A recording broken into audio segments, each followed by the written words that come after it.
Hello friends, നമ്മൾ ഇന്നിവിടെ discuss ചെയ്യാൻ പോകുന്നത് കോൺസ്റ്റിറ്റ്യൂഷൻ ലോ 2-ലെ കോപ്പറേറ്റീവ് ഫെഡറലിസം ഇൻ ഇന്ത്യ എന്നുള്ള പോർഷനാണ് ഡിസ്കസ് ചെയ്യുന്നത്. അതിലെ ഫസ്റ്റത്തെ പാർട്ടാണ് ഇൻട്രൊഡക്ഷൻ എന്ന് പറഞ്ഞു കഴിഞ്ഞാൽ ഇന്ത്യൻ കോൺസ്റ്റിറ്റ്യൂഷനിൽ ഫെഡറേഷൻ എന്ന വേർഡ് യൂസ് ചെയ്തിട്ടില്ല.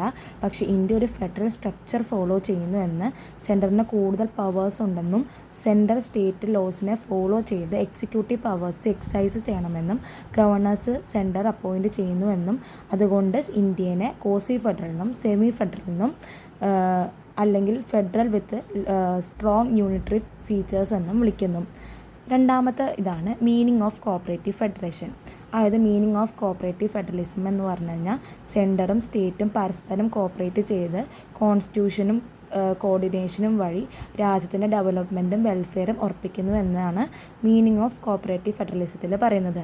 പിന്നെയാണ് പറയുന്നത് emerging challenges for 21st century federalism.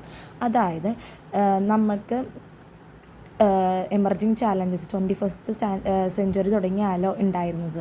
അപ്പോൾ അതിൽ കുറച്ച് ഇതാണ് മൾട്ടി പാർട്ടി സിസ്റ്റം. അതിൻ്റെ ആദ്യത്തെയാണ് മൾട്ടി പാർട്ടി സിസ്റ്റം എന്ന് പറഞ്ഞു കഴിഞ്ഞ് കഴിഞ്ഞാൽ നമ്മളെ റീജിയൻസ്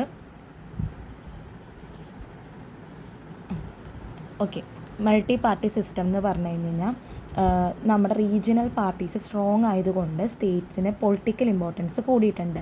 അപ്പോൾ സ്റ്റേറ്റ്സ് ഇപ്പോൾ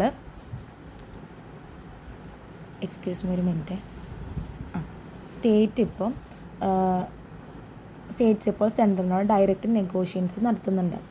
അതായത് റീജിയണൽ പാർട്ടീസ് സ്ട്രോങ് ആയതുകൊണ്ട് സ്റ്റേറ്റ്സിന് പൊളിറ്റിക്കൽ ഇമ്പോർട്ടൻസ് കൂടിയിട്ടുണ്ട്.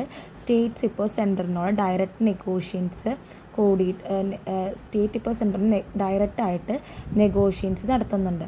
പിന്നെയാണ് ഇൻ്റർനാഷണൽ ട്രീറ്റീസ് എന്ന് പറഞ്ഞു കഴിഞ്ഞ് കഴിഞ്ഞാൽ ഇൻ്റർനാഷണൽ അഗ്രിമെൻറ്റ് സ്റ്റേറ്റ്സിനും എഫക്റ്റ് ചെയ്യും. അതുകൊണ്ട് സെൻട്രൽ എഗ്രിമെൻറ്റ്സ് ഇംപ്ലിമെൻറ്റ് ചെയ്യുന്നതിന് മുൻപ് നമ്മൾ സ്റ്റേറ്റ്സിൻ്റെ കൺസൾട്ട് ചെയ്യണമെന്നാണ് പറയുന്നത്. പിന്നെ പറയുന്നത് environmental challenges. Climate change, pollution, conservation, disaster management പോലുള്ള പ്രോബ്ലംസ് സ്റ്റേറ്റ് ബൗണ്ടറീസ് നോക്കുന്നില്ല. ഇവ സോൾവ് ചെയ്യാൻ സെൻട്രൽ, സ്റ്റേറ്റ്, ലോക്കൽ ഗവൺമെൻറ് എല്ലാവരും കോപ്പറേറ്റ് ചെയ്യണമെന്നാണ് പറയുന്നത്. പിന്നെ ടെററിസം എന്ന് പറഞ്ഞാൽ മിലിറ്റൻസി, ഓർഗനൈസ്ഡ് ക്രൈം, റെഫ്യൂജീസ് പോലുള്ള ഇഷ്യൂസ് ഹാൻഡിൽ ചെയ്യാൻ സെൻട്രും സ്റ്റേറ്റും ഒന്നിച്ച് വർക്ക് ചെയ്യണമെന്നാണ് പറയുന്നത്. പിന്നെയാണ് പറയുന്നത് വോയിസ് ഓഫ് സെപ്പറേറ്റിസം എന്ന് പറഞ്ഞാൽ ഓട്ടോണമിയും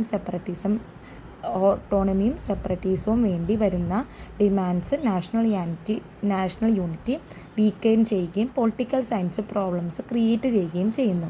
പിന്നെ പറയുന്നതാണ് ഗ്ലോബലൈസേഷൻ നമുക്കറിയാം. ഗ്ലോബലൈസേഷൻ കാരണം സെൻട്രും സ്റ്റേറ്റും കോർഡിനേഷൻ മെയിൻറ്റെയിൻ ചെയ്ത് സസ്റ്റൈനബിൾ ഡെവലപ്മെൻറ്റും എക്കണോമിക് ഗ്രോത്ത് ഉറപ്പിക്കാനാണ് ഗ്ലോബലൈസേഷൻ ചെയ്യുന്നത്. പിന്നെ അവസാന ഭാഗമാണ് കൺക്ലൂഷനിൽ പറയുന്നത് വെച്ച് കഴിഞ്ഞാൽ കോപ്പറേറ്റീവ് ഫെഡറലിസം ഇന്ത്യയുടെ യൂണിറ്റിക്കും ഡെവലപ്മെൻറ്റിനും വളരെ ഇമ്പോർട്ടൻ്റ് ആണ്.